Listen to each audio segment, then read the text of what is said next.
রাধেয়, তুমি বাস্তবে বড়ই বীর ছিলে,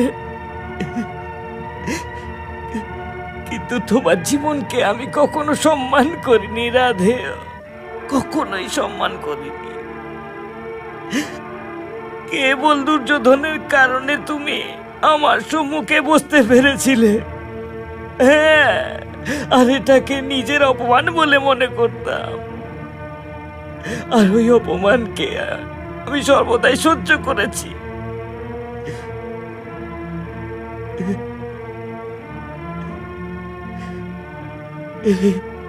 হে সুতপুত্র, হে রাধেয়, হে অঙ্গরাজ, বীর গতি প্রাপ্ত হবার তোমার এই অদ্ভুত শৈলী আজ তোমাকে সম্মানীয় বানিয়ে দিয়েছে অঙ্গরাজ। হে মহারথী,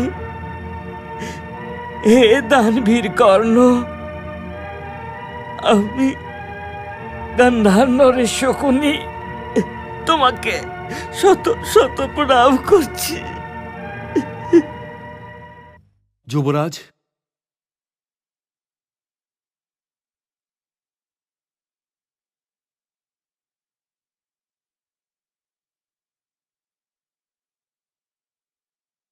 আপনার মুকুট কোথায় মদ্র নরেশ? শোক প্রকাশ করতে এসেছে যুবরাজ দুর্যোধন, আর সেই জন্যই নগ্ন শির হয়ে এসেছি।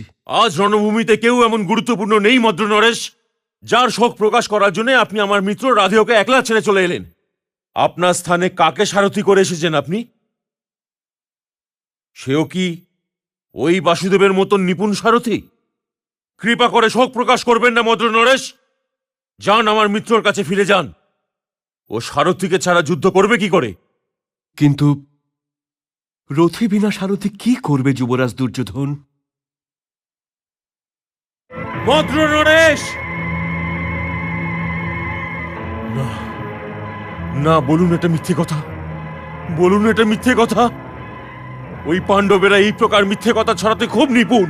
ভুলে গেছেন আপনি যে ওরা গুরু দ্রোণকে নিরস্ত করবার জন্য গুরুপুত্র অশ্বত্থামার মৃত্যু ঘোষণা করে দিয়েছিল?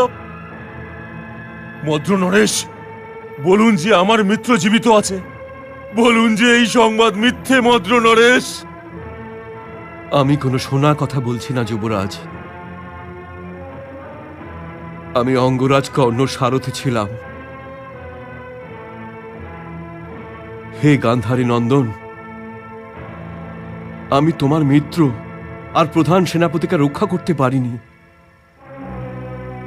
কিন্তু আমি ওনার বীরত্ব আর অর্জুনের কাপুরুষতার সাক্ষী। হে বৎস, ভারতবর্ষ আজকের পূর্বেও অনেক বড় বড় যোদ্ধাদের দেখেছে, আর আজকের পরেও দেখতে পাবে, কিন্তু কিন্তু কর্ণের মতো মহাবীর কেবল একবারই জন্ম নিয়ে থাকে, কেবল একবার।